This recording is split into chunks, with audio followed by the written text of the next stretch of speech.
جا رہا تھا میں، تو رات گزر گئی تو صبح میں فجر کی نماز کے بعد دیکھنے گیا ان کے کمرے میں کہ کمفرٹیبل ہیں یا نہیں، تو جاگ رہے تھے. پوچھا میں نے کہ حضور رات کیسی گزری؟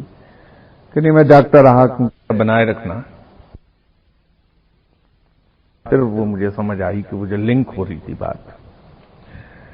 تو ہم لوگ اکثر بے احتیاطی کرتے ہیں کہ جو اللہ کو ہم یاد کرتے ہیں تو اکثر و بیشتر تسبیح ہمارے ہاتھ میں رہتی ہے، یا لوگوں سے کسی سے ہم ملنے گئے تو اس کے گھر میں شور مچا رہے ہوتے ہیں کہ بھائی نماز کا ٹائم ہو گیا، آپ کا جا نماز ذرا مجھے دے دیجئے.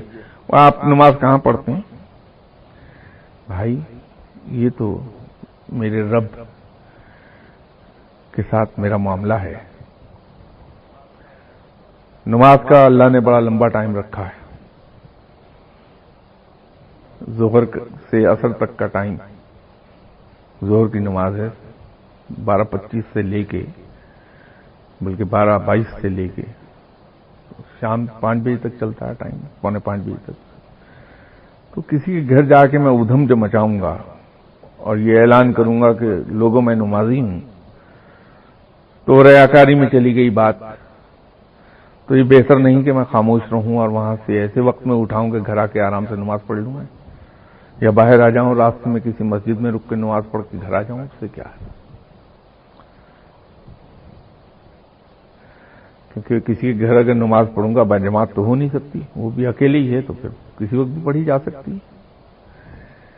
تو یہ ذرا سا چونکہ آپ نے شکر گزاری کی بات کی ہے تو اسی ضمن میں آپ سے یہ عرض کر دوں کہ جس حد تک ممکن ہو سکے اپنی عبادات کو چھپائیے، جس حد تک ممکن ہو سکے. یہ کسی کے وہم و گمان میں نہ آئے کہ کبھی آپ نے اللہ کا نام بھی لیا ہوگا. نماز پڑھنا تو بڑی دور کی بات ہے،